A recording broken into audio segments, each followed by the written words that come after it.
ইউসুফ আলাইহিসসালাম জেলবন্দি হয়ে জেলখানার চিত্রই পাল্টে দিলেন।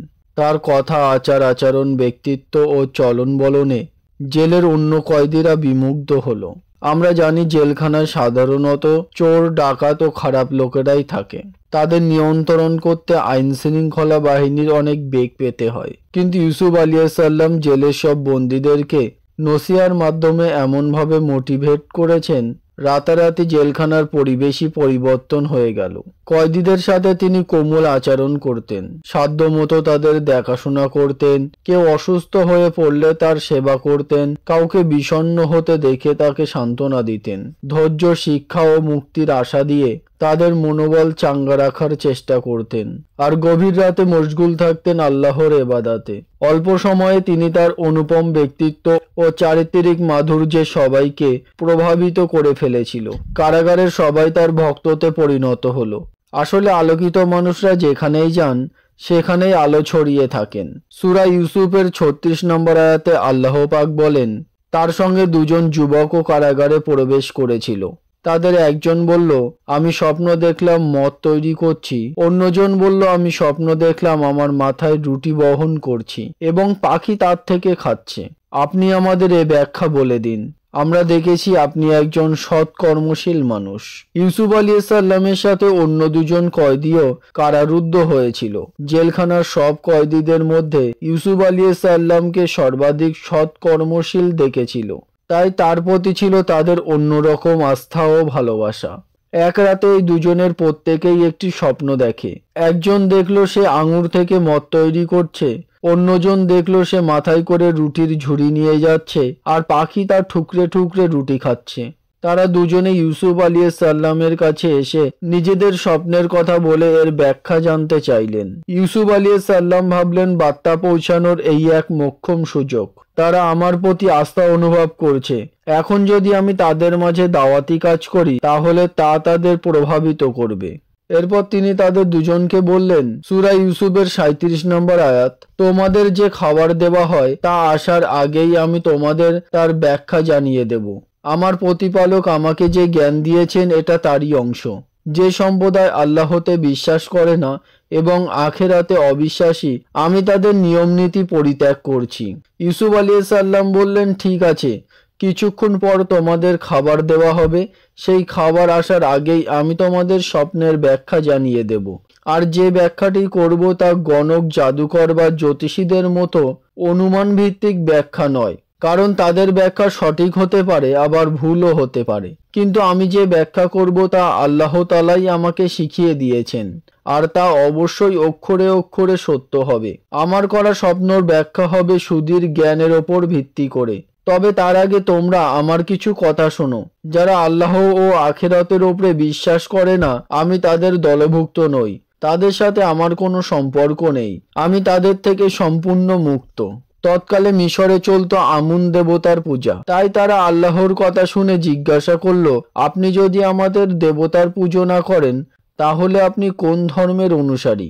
ইউসুফ আলাইহিসসালাম বললেন, সূরা ইউসুফের ৩৮ নম্বর আয়াত, আমি আমার পূর্বপুরুষ ইব্রাহিম, ইসহাক ও ইয়াকুবের ধর্মের অনুসরণ করি। আমরা পূর্বে জেনেছি ইউসুফ আলাইহিসসালাম অত্যন্ত সম্ভ্রান্ত পরিবারে জন্মগ্রহণ করেছিলেন। তিনি নিজে নবী ছিলেন, তার বাবা, দাদা ও পরদাদাও ছিল নবী।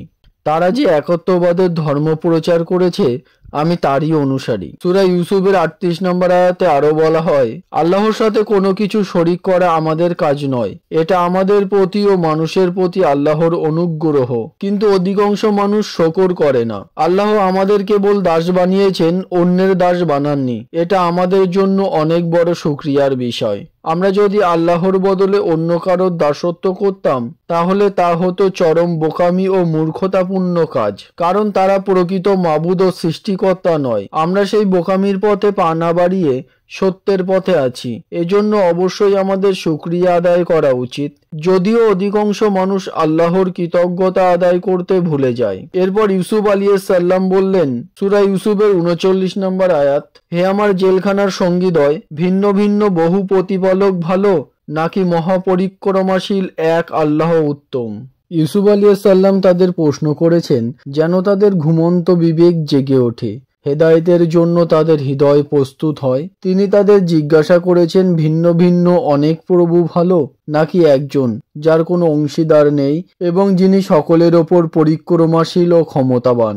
রব যদি অনেক হয় তাহলে সবাইকে সন্তুষ্ট করতে হবে, এজন্য কষ্ট স্বীকার করতে হবে অনেক বেশি, কারণ প্রত্যেকের সন্তুষ্ট করার নিয়ম হবে ভিন্ন ভিন্ন। এক একজনের আদেশ ও চাহিদাও হবে এক এক রকম। উদাহরণস্বরূপ, আমি যদি 10 জনের অধীনে কর্মচারী হই তাহলে আমাকে 10 জনের কাজ করতে হবে, আর আমার মালিক যদি হয় একজন তাহলে কেবল একজনের নির্দেশ পালন করলেই হয়ে যাচ্ছে।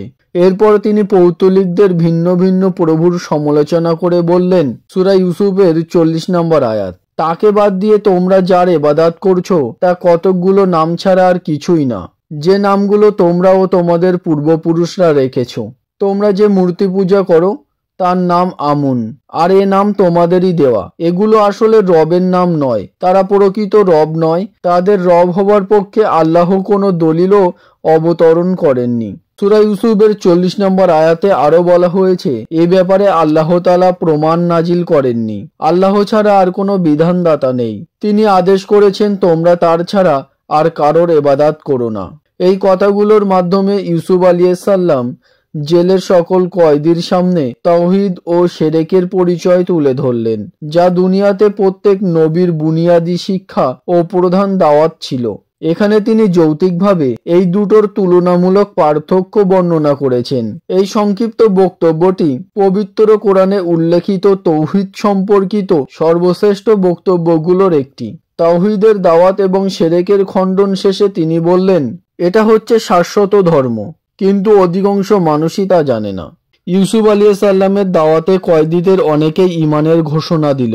যে দুজন স্বপ্নের ব্যাখ্যা জিজ্ঞাসা করেছিল ঈমানের ঘোষণা তারাও দিল।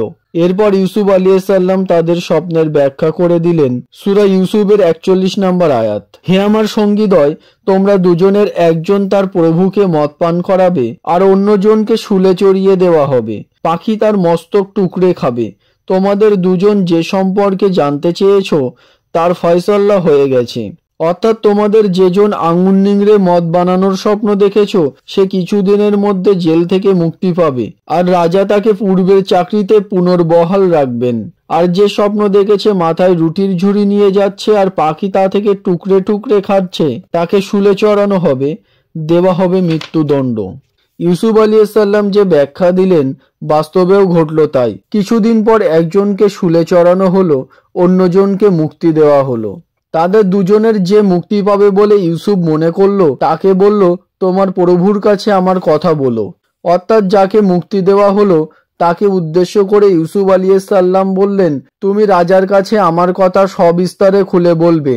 আমি নির্দোষ হয়েও কারাবন্দী জীবন কাটাচ্ছি। সে রাজার কাছে তার কথা আলোচনা করার প্রতিশ্রুতি দিয়ে বেরিয়ে গেল জেলখানা থেকে, আর পুনরায় সে পূর্বের চাকরি করতে লাগলো। সূরা ইউসুফের 42 নম্বর আয়াতে আরো বলা হয়েছে, কিন্তু শয়তান তাকে তার প্রভুর কাছে ইউসুফের কথা বলতে ভুলিয়ে দিল, ফলে ইউসুফ জেলে থেকে গেল বেশ কয়েক বছর। লোকটি বাদশার কাছে ইউসুফ আলাইহিস সালামের কথা বলতে ভুলে যাওয়ায় তার কারামুক্তি আরো বিলম্বিত হয়ে গেল, ফলে আরো বেশ কয়েক বছর তাকে কারাগারে কাটাতে হলো। ইউসুফ আলাইহিস সালাম কত বছর কারাগারে কাটিয়েছেন এর কোনো সুস্পষ্ট প্রমাণ আমাদের কাছে নেই। তবে কোনো কোনো মুফাসসির 7 বছর, কেউ কেউ 10 বছর, আবার কেউ 14 বছরের কথা বলেছেন। এর পরবর্তী পর্বে আমরা শুনবো বাদশার স্বপ্ন।